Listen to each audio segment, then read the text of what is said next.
Hello everyone, and for my lesson plan, I decided to do dribbling with the basketball for 3rd grade. Some of the objectives I wanted them to meet was for them to be able to dribble balls straight forward or around the cones, for them to understand how to properly shoot a basket with correct form, and lastly for them to be able to cheer on their teammates as well as respect their classmates' level of performance. So for the content standards, I want to do 1.13, 2.5, 5.4, and 5.5. These are all manipulative and social interactive skills. So for accommodations, if I had an English language learner, I will provide visual cues to show them how to dribble the ball correctly. For a child with disabilities, I will teach the distance shorter so they are still able to do the activity. As for the teams, if I had a group of 25 people, I will make 5 groups of 5 students in each group. I will randomly select these teams before coming to class. Some of the materials I used was a basketball tape, gym or basketball court outside whistle, and cones. So for the multiple intelligent address, I also want to incorporate this, and this was visual, spatial, bodily, kinesthetic, interpersonal, naturalistic, and musical. For assembling the students, I wanted to first take attendance to make sure I have everyone. I will announce the groups before we leave, but I will not tell them that this is a group for the lesson. These 5 groups will then get into 5 lines of 5 people, so they are able to be ready when we go to the basketball court to warm up. So for location, I would love to do this activity outside so children are able to get fresh air, but obviously if it's raining, then the children will have to go inside the gym. So for assembling the students will stand their 5 lines of 5 people. They will do standing stretching, and they will also watch me as a teacher. They will get into these lines as soon as they walk into the gym, and then we will go over instructions. So as you can tell right here, there's 5 lines with 5 people deep. So for some warm-up exercises, the students will start by jogging across the basketball court. Students will then start doing actual standing stretches. They will then do walking stretches to work their muscles for their lower body muscles such as calves, hamstrings, and quads. We will count to 10 in English and then count 10 in Spanish. If there's another first language spoken, we will also count to 10 in that language. So for introducing the lesson, I wanted to activate background knowledge by asking if the students know what sport is played with the orange ball. They will then be able to discuss with a partner and share with the class their opinion. When the student gets it right, I will ask if any of the students have played basketball before. I will also ask if they have ever dribbled a basketball or even shot one.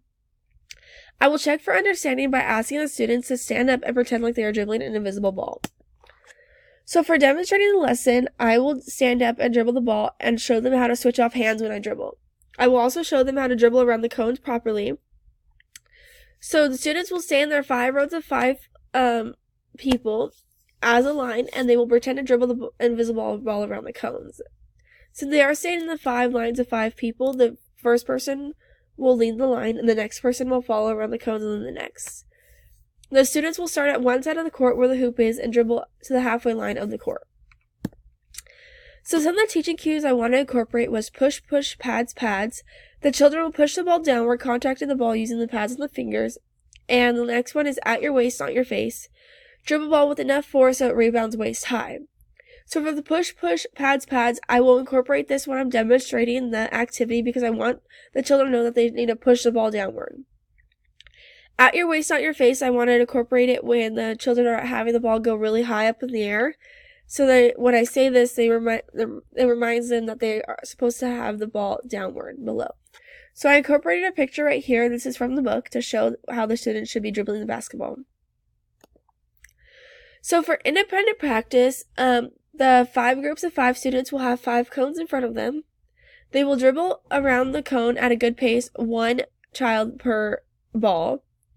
Once the children get to the end, they will shoot the ball, but it does not matter if they make it. They will then run to the other end with the ball and hand it to their partner so they can switch. I will assess the students by observing them and understanding if they are able to control the ball when dribbling. The first couple times is going to be hard if they have never played basketball before. So how do they know when class is almost over? If I know that students have met the objective, they will then do a basketball relay race. They will do the same thing in the lesson but at a faster pace. Then students will hear 3 whistles being blown to acknowledge that the lesson is over. The students will freeze where they are at and listen to instructions. The students will place all the balls in the bags, put the cones in a corner, and have a volunteer take the equipment bag. They will get in the same groups I brought them to the basketball court in, and they will then redo the same standing stretches they did at the beginning for a cool down. So for the closer, like I said on the previous slide, they might do a relay race, and then I decided they needed to walk around the court once by taking 10 deep breaths so they could calm down their heart rate. Then the students will do the stretches and they will sit down in their groups and I will ask them some basketball questions. I will first ask what is one thing you learned in this activity. I will have 5 students answer the question and share with the class. Once I share, we'll give a hint to the students what we'll do for PE next time, but I will not let them know what they are doing because I want it to be a surprise. I will then take them back to class in the lines that they came in and have a volunteer take the equipment. So these are my references. I only use the book and then the PE standards. So I hope you enjoyed this lesson and I hope someone can use it. Thank you.